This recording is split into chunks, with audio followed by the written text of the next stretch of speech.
आज विश्व प्राकृतिक चिकित्सा दिवस के शुभ अवसर पर सभी सहभागियों, सभी दर्शकों को डॉक्टर शशि कुमार अवस्थी शशि का सादर अभिवादन। आज के इस शुभ अवसर पर हम अपने माननीय आयुष मंत्री श्री धर्म सिंह सैनी जी का, हमारे अपर मुख्य सचिव श्री प्रशांत त्रिवेदी जी का, हमारे विशेष सचिव श्री राजकमल यादव जी का अत्यधिक आभार व्यक्त करता हूँ, जिनके माध्यम से आज मुझे इस प्राकृतिक चिकित्सा दिवस के अवसर पर अपनी बात रखने का अवसर प्राप्त हुआ है। जैसा कि हम जानते हैं कि हमारा शरीर पंचभौतिक है, जैसा कि तुलसीदास जी ने रामायण में भी लिखा है, छित जल पावक गगन समीरा, पंच तत्व मिल रचित शरीरा। इस प्रकार हमारा ये पंचभौतिक शरीर, जिसके मुख्य घटक हैं पृथ्वी, जल, अग्नि, वायु और आकाश। तो ये निश्चित है कि कोई भी वस्तु जिस चीज से निर्मित की गई हो, अगर उसमें कोई विकृति आती है तो उसका उपचार भी उन्हीं वस्तुओं से होना चाहिए। अर्थात इस शरीर रूपी ग्रह का निर्माण भी यदि पंचभौतिक है तो इनमें आई हुई विकृतियों का सुधार भी प्रकृति के 5 तत्वों से ही होना चाहिए। आज विश्व की जितनी भी प्रचलित चिकित्सा पद्धतियां हैं, सब कहीं न कहीं आयुर्वेद और प्रकृति की गोद से ही उत्पन्न हो रही हैं, लेकिन कालांतर में उनका स्वरूप बदलता चला गया है, जिससे आज ऐसा लगने लगा है कि ये अनेक पद्धतियां जो हैं ये शायद प्रकृति से दूर होती जा रही हैं, जिनका परिणाम ये है कि जब भुवन रोने लगेगा तुम हंसाकर क्या करोगे, श्वास जब रुकने लगेगी स्वर मिलाकर क्या करोगे। जिस विदेशी पद्धति से दर्द बढ़ता ही गया संसार का, उस विदेशी पद्धति का परचम उठाकर क्या करोगे। आज की भागदौड़ में जन समुदाय आधुनिक चिकित्सा की ओर जिस गति से भाग रहा है, उससे कहीं ज्यादा उसके दुष्परिणाम से वो पीड़ित हो रहा है। ऐसी परिस्थिति में हमें चाहिए कि हम प्रकृति की शरण में फिर से आएं और इस कोविड जैसी भयानक महामारी में हमें प्रकृति से जो संरक्षण मिला है, आज भी किसी पद्धति में उसका सटीक उपचार नहीं मिल पाया है।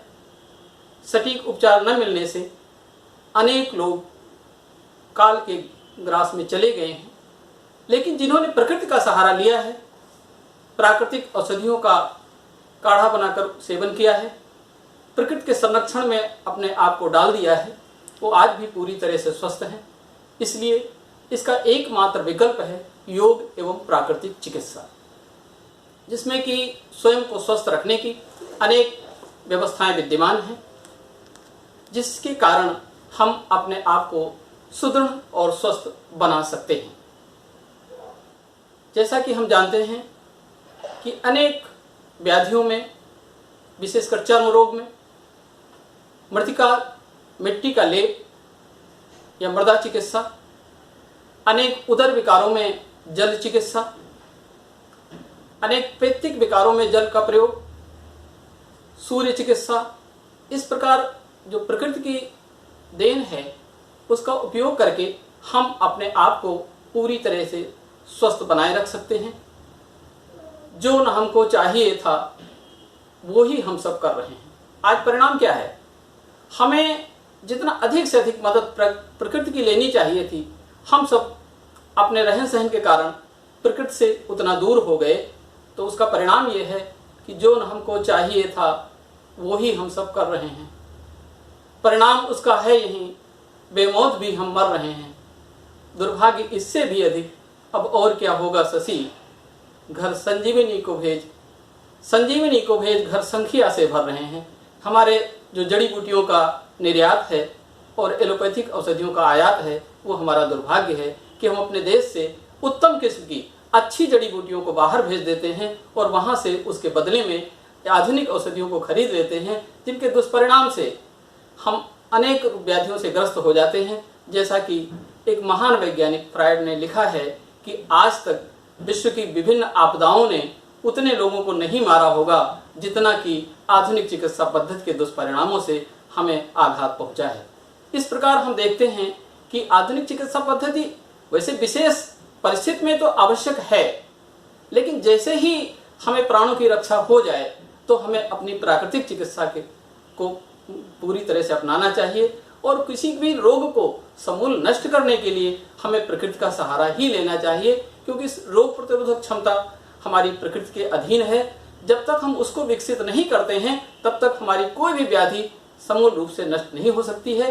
रही इस शरीर को स्वस्थ बनाए रखने की व्यवस्था, तो इस शरीर के विषय में कहा गया है कि ज्ञान विज्ञान सुख आनंद अपार यामे, चेतना सुसुप्ति गति और अनुभूतियां हैं, चित्त वृत्त अहम व ईश्वर का वास यहाँ, मंदिर स्वरूप यह रूप की जो कृतियां हैं, स्व में इसका विकास स्वार्थ करता है ह्रास, रही घेर घेर मेट इसे या की चित्तवृत्तियां हैं, जीव और आत्मा के बाद परमात्मा तू, तुझसे सृजन व सृजन से विभूतियां हैं। इस प्रकार इस शरीर को जितना भी संयमित रखा जाए, आत्मबल को जितना भी बढ़ा दिया जाए, जितना भी हमारी अग्नि प्रदीप्त होगी, पाचक अग्नि का संबंध सीधे हमारी शरीर का जो व्यवस्था है अग्नि से सीधे संबंधित है। जब अग्नि हमारी दीप्त रहती है तो हमारे पास हमारी रोग प्रतिरोधक क्षमता विकसित हो जाती है।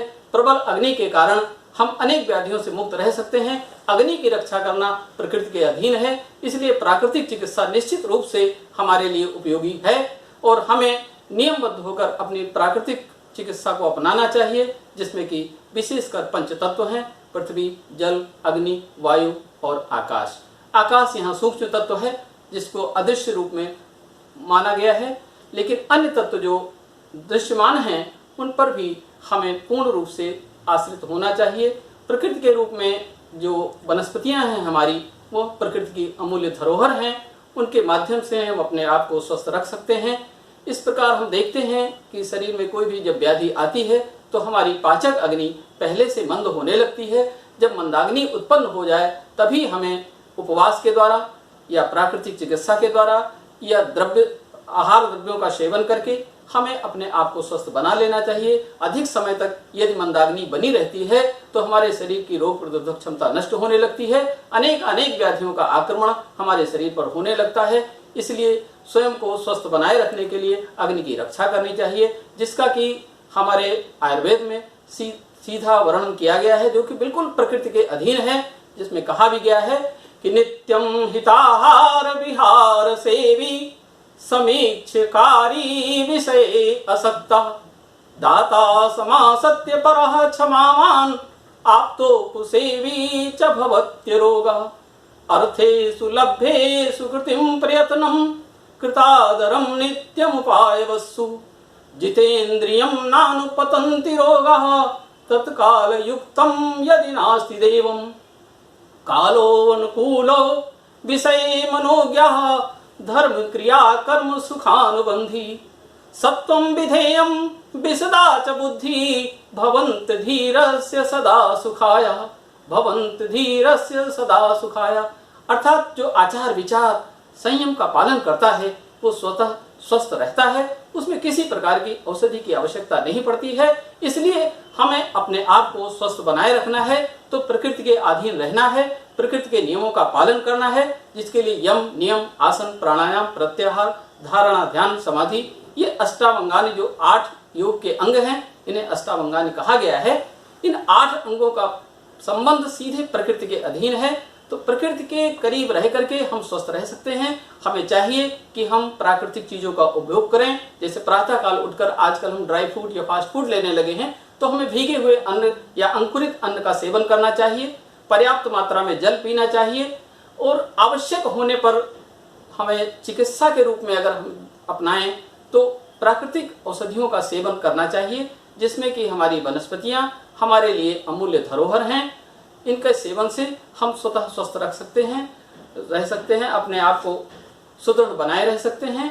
हरी सब्जियों का सेवन, पर्याप्त मात्रा में जल का सेवन, इस प्रकार अंकुरित बीजों का सेवन, हमें स्वस्थ बनाए रखने के लिए पर्याप्त होगा।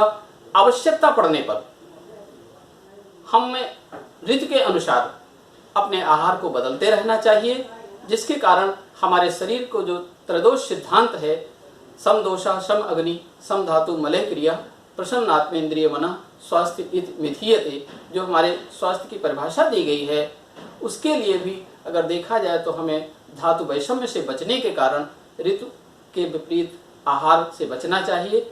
ऋतु के अनुकूल आहार का सेवन करना चाहिए। जैसे ठंड आने पर हमें ठंडी वस्तुओं के सेवन से बचना चाहिए, जैसा कि आयुर्वेद में भी कहा गया है, कफश्चितो हि शिशिरे बसंतः अर्कः सुत्पित्वा हत्वा अग्नि कुरुते रोगम तुर्याजयात्। इस प्रकार से शरीर में कफ की मात्रा बढ़ने पर पाचक अग्नि मंद हो जाती है। पाचक अग्नि के मंद होने पर अनेक व्याधियां शरीर में उत्पन्न होने लगती हैं। इसलिए व्यक्ति को चाहिए कि अपनी अग्नि को दीप्त करे और व्याधियों से रक्षित रहे। अग्नि दीप्त करने के लिए तो दीपन पाचन औषधियों का सेवन करना चाहिए, जिसके लिए चित्रक, शुंठी और हरिद्रा, ये सब प्रकार के औषधियों का सेवन करें। और व्याधि उत्पन्न होने पर अग्नि के शमन बनाए रखने के अग्नि को दीप्त बनाए रखने के लिए उपवास की सहारा ले सकता है। ब्रह्मण, लंघन चिकित्सा या द्रव्यों का लिक्विड डाइट का सेवन करे। इस प्रकार से प्रकृति के अधीन जो भी तत्व हैं उनका बहुतायत में प्रयोग किया जाए तो हम शरीर को अपने सुदृढ़ बना सकते हैं, शरीर को स्वस्थ रख सकते हैं। इस प्रकार प्राकृतिक चिकित्सा वास्तव में ईश्वर की देन है, जिसे ईश्वरीय चिकित्सा भी कहा गया है। ईश्वर प्रदत्त चिकित्सा, जैसे अनेक व्याधियों में हमारे पास सूर्य चिकित्सा का भी प्राविधान है, जो भी एक प्रकृति की देन है, जिसमें विभिन्न प्रकार के रंगीन बोतलों में पानी भर करके उसको सूर्य की रोशनी में रखते हैं और 7 दिन के बाद उस पानी से हम अनेक व्याधियों को दूर कर सकते हैं। इस प्रकार सूर्य चिकित्सा, मृदा चिकित्सा, जल चिकित्सा, आहार चिकित्सा, ये सब प्रकृति की देन है। इनके माध्यम से अपने आप को पूरी तरह से स्वस्थ रखा जा सकता है। इस प्रकार हम आज अपनी वाणी को विश्राम देते हुए आप सभी से अनुरोध करेंगे कि स्वयं स्वस्थ रखने के लिए प्राकृतिक चिकित्सा का सेवन अनिवार्य है। भले ही कोई चिकित्सा अपनाई जाए, लेकिन साथ में अगर हम घर में अपने आप बीमार पड़ते हैं तो घरेलू उपचार में प्राकृतिक चिकित्सा बहुत ही कारगर सिद्ध हो रही है। इसके लिए हमें आपको तैयार रहना चाहिए प्रकृति के तत्वों को पूरी तरह से स्वीकार करने के लिए, तभी हम अपने आप को स्वस्थ रख सकते हैं।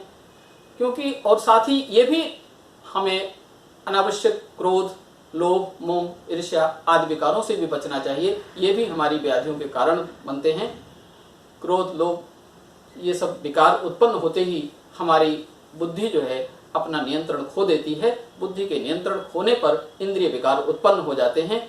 इस प्रकार से जैसे कि कहा भी गया है, आलस्य प्रमाद से है नष्ट स्फूर्ति होती, अंग प्रत्यंग शक्ति अपनी गंवाता है, क्रोध लोभ ईर्ष्या से घटता शरीर नित्य, स्वास्थ्य सौंदर्य आदि सब मिट जाता है, ग्रंथि अर्बुद अर्श शोक संताप से हैं, श्राव श्रावी ग्रंथियों का यासे रुंध जाता है, इनका नियंता शरीर में है मन शशि, मन का नियम ग्रह योग ही सिखाता है। इस प्रकार योग और प्राकृतिक चिकित्सा निश्चित ही मानव नहीं परंतु संपूर्ण प्राणी मात्र के लिए वरदान है। आज भी जंगली जातियां या जंगली प्राणी पशु जो भी यदि बीमार होते हैं तो उन वनस्पतियों के सेवन से ही स्वस्थ हो जाते हैं। जंगलों में रहने वाली आदिवासी जन या पशु पक्षियों के लिए कोई अस्पताल नहीं बनाए गए हैं और वो पूरी तरह से स्वस्थ रखते हैं, स्वस्थ जीवन जीते हैं और अपने आप में प्रसन्न रहते हैं। इस प्रकार क्योंकि उनका एकमात्र आधार प्रकृति है और उसी का ज्ञान उनकी पीढ़ी दर पीढ़ी चला आ रहा है। आज बीमार पशु अपने आहार विहार को त्याग कर शांति रहकर कुछ औषधियों का सेवन करता है, जिससे वो स्वयं स्वस्थ हो जाता है। इसलिए हमें पुनः अपनी प्रकृति की ओर ध्यान देना चाहिए, प्रकृति का संरक्षण करना चाहिए, जड़ी बूटियों का रोपण, औषधीय पौधों का संरक्षण तथा प्रकृति के अधीन जीवन यापन, यही हमारा आप सबसे निवेदन है। अपनी वाणी को विश्राम देते हुए सभी को सादर अभिवादन।